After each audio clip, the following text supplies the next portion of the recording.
Broker Daily Uncut. Broker Daily Uncut. News, views and opinion about what's shaping Australia's mortgage and finance industry. How you going? It's Phil Tarrant here, co-host today of Broker Daily Uncut, joined in the studio by Alexander Whitlock. How you going, mate? It's a bit formal. It is. You know, I nearly bought you a can of peri-peri soup yesterday. Oh, yeah? Because it was... Nearly. I thought it'd be funny. And but then I went, the logistics of it too hard. I was at Silly Solly's, which is one of those $5 shops, and there's this wall of soups, white label with black writing with Whitlock and Sons. Yeah, they do a bunch of relishes. Yeah, it's Whitlock good. and Sons. It looked good. It looked cool. Yeah, but I didn't know you were into soup game. Well, you know, I'm a man of mystery, Phil. Move in different circles. I know you've always wanted to sort of get. This isn't my full-time job, you know. No, you're really a provider of fine small goods and wholesale soups. But, well, we are a nation of shopkeepers, as you know, the English. Well, yeah, you know, I've been taking a bit of interest in England recently. It sounds that boring, is it? Yeah, well, God, it sounds like it's a bit tough out there at the moment. There's, you know, it's. They reckon that England was at its best in the late 90s. It was a heyday, in whatever, like over the last 50 years or so. Yeah. But anyway,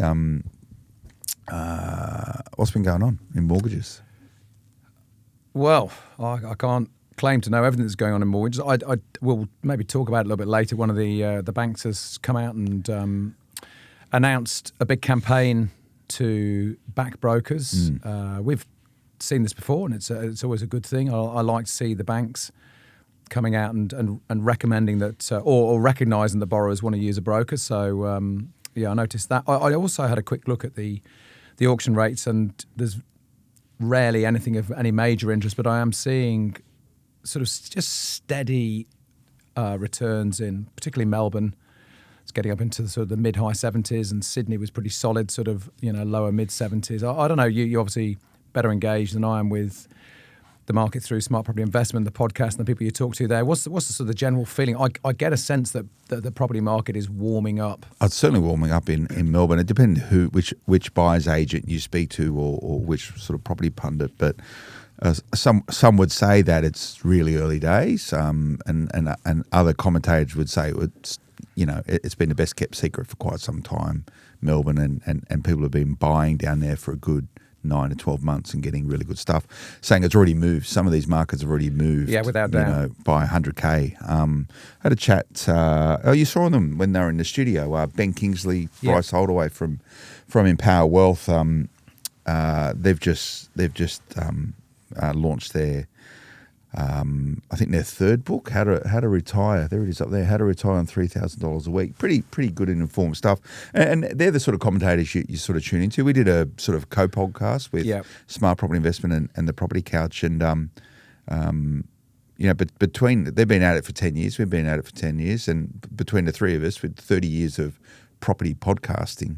And they had some views around Melbourne, and I'd encourage everyone to go and tune into it. But what we specifically spoke about, and sort of connecting in with this, is there's less property investors in the market today than what there was the last time the ABS handed down its stats. So, is that right? So it's a shrinking market. It's not huge, but it's shrinking. The numbers and commonalities between previous periods of data with, most Australians only have one investment property, two and three. We've talked about this before, though. Yeah. I don't know, you're a lot more engaged with that side of things, but I'm not going to get all political, but it's just getting hard to see the returns in property investment with the erosion through costs.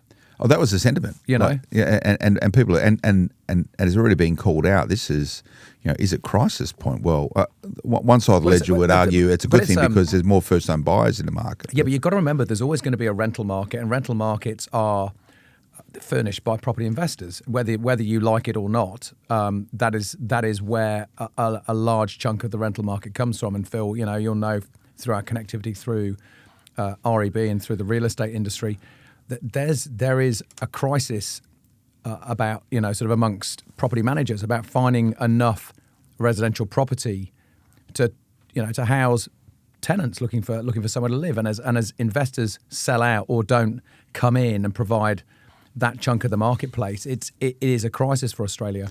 Yeah, and it's a growing crisis. And, go and tune in this podcast, but I don't have a solution. They don't have a solution. We're saying, something drastically needs to happen within government to actually get things orientated the right way at state, federal, and local level. I saw last week the New South Wales Premier has come out pretty much saying, hey, we'll fast track developments. We've got 6 or 7 designs now that we say are okay. So if you choose one of these designs, we'll fast track your development, get it out and put it. Now, a lot of people say, you're just going to end up with cookie cutter properties all over the place. But, go to Paddington, go to Petersham, go any of these sort of inner city suburbs. A lot of the properties look the same. Yeah, they do. That's how they used to build 100 years ago, right? Yeah, from England, from rows and rows and rows of terrace. It's not a problem per se. I think the consideration is the quality of build and the affordability and the standard of living you're providing. Whether they all look the same is kind of immaterial. Yeah. Anyway, there's a lot there. Go and tune in. They're really good commentators, those guys. They've been at it for so long that they're a lot more informed than I am in terms of all the stats and the insights around it all. But like most people in and around property, they'll always say it's a good time to buy property. It's got to be buying the right property. I kind of feel that I think it's a great time to be an investor. I think it's getting harder to be a first-time investor because if you do your analysis carefully, the potential returns, I think there are often more attractive options out there. And I've never invested in crypto, and I never ever will do. But there's a lot of young people see opportunity there. There's a very high percentage of people that seem to have some sort of ownership in crypto.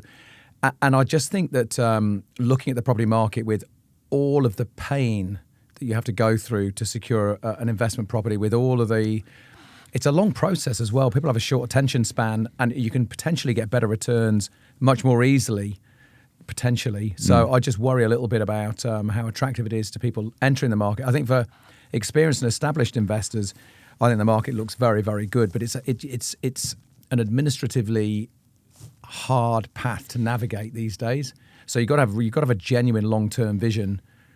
But anyway. But you're never going to know also what changes the government will make in the future, right? Nothing's guaranteed, and they've just laid on, regulation after regulation, tax after tax.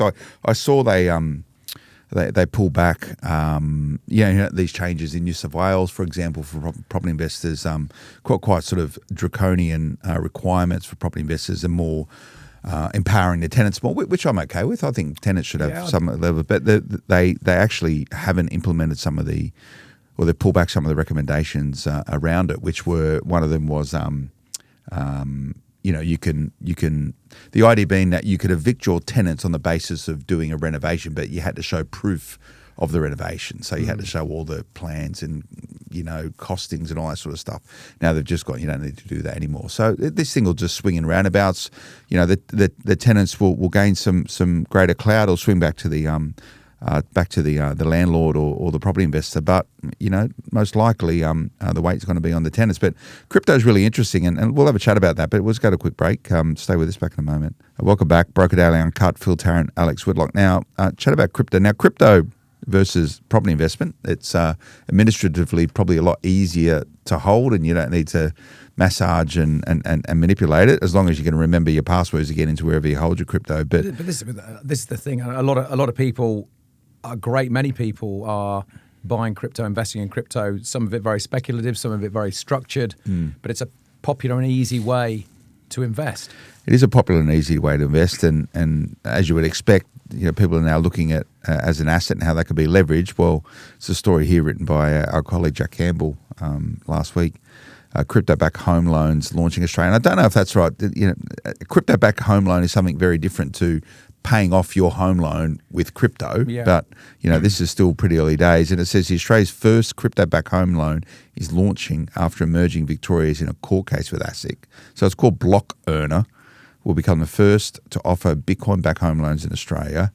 The case with ASIC resulted in the federal court determining the company did not require a financial services license to offer its product. There you go. Interesting, right? And go and check this story out. But it's preparing for launch, offer loans up to $5 million with deposit loans up to 60% of the Bitcoin's value. But it says here you can pretty much pay for your loan with either crypto or cash or both, right? So I don't know if you're old enough to remember endowment loans, and I don't know whether you had them in Australia. Not really. I know of them, but when I was a youth, my wife had an endowment loan. Actually, she bought a property at 25 years old, and then you would take out a loan on a fixed term, say 20 years. You would purchase an investment that you would contribute to an investment that over time, the theory was that the endowment would gather in value to the point that it paid off the home and also gave you a return. That was a thing in the 80s. I don't know when they were launched, 70s, 80s. So it was this whole thing about, you sort of had this thing that ran concurrent. I believe you paid the interest, and you paid, rather than paying a principal, it went into an investment pool which grew, and then lo and behold, paid off the remainder of your loan or the principal, and gave you some dough into the bargain. And they didn't go well. No. And they scrapped them. Yes. It sounds like some So I don't know if that's the same sort of complicated idea for some guys in the city there in London over a couple of pints and a pie on a Friday going, here's a good idea for a new thing. But it is a good idea. It's you're being innovative, if you will. It's but huge it's innovation. risky. It's risky, right? And here's the point. I don't know if that's the same well, thing. Look, let's talk about risk, right? Loans will be so 60% LVR. Loans will be approved within 24 hours with no lock-ins or early repayment fees, right? Interest rates start at 9.5% per annum with a 40% LVR, and comparison rates of 11.93% per annum with an 80% LVR. Right, sounds attractive. It sounds really attractive, right? Like I'd love a 12% mortgage. The product aims to help Aussies save on lenders' mortgage insurance by leveraging crypto wealth as a security deposit, while also allowing them to maintain crypto exposure. So it sounds, I don't know. It sounds to me like you're just taking into consideration funds held in crypto. Maybe, and you can pay your loan off, but see, when you and I stumble through, there's people sitting there with their head in their hands thinking, what are these pair of idiots talking about? The long and short of it is, it sounds complicated. And it sounds complicated, but how many people are going to go for that with that type of LVR and that type of repayment? The long and short of it is that's not a traditional mortgage at 12%. No. Like that's fringe-based stuff, right? And you to be taking on a loan of that interest rate, look, maybe it's good for development or that sort of stuff, but they're pointing to it here. It's quite, with it becoming harder and harder to enter the Australian property market, and 32.5% of Australian adults owning crypto, there's a strong market for crypto-backed home loans. It's especially true for younger Australians, with 53% of those 25 to 34 owning crypto. That's a big, bold number. I don't know if I believe that, but maybe. Anyway, go and get a 12% mortgage. Yes, please. So put all your money in crypto. Push me over the edge. Put all your money in crypto and then get a 12% home loan. That's Sounds what I'd be cynical, doing. Phil. That's what I'd be doing. That's going to help young people get into the property market. Well, if 53% of all young people own crypto, sell all the crypto, you got a deposit for a home loan, now you can get in the market. My son had his fingers so badly burnt with crypto. He's a smart guy. But he thought he'd mastered the formula, and he'd be yelling and screaming doubles all the about time. And anyway, crypto.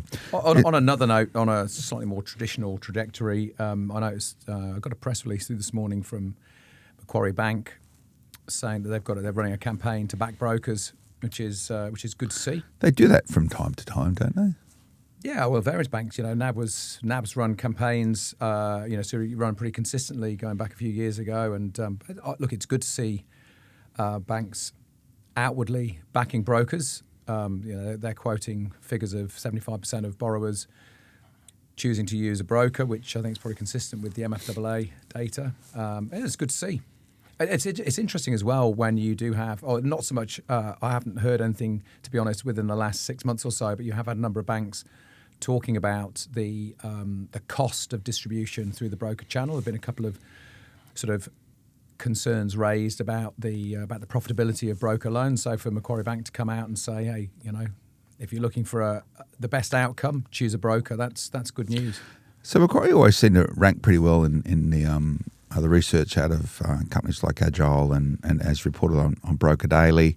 I've had Macquarie back loans, Macquarie loans beforehand. My experience has been a good one with them.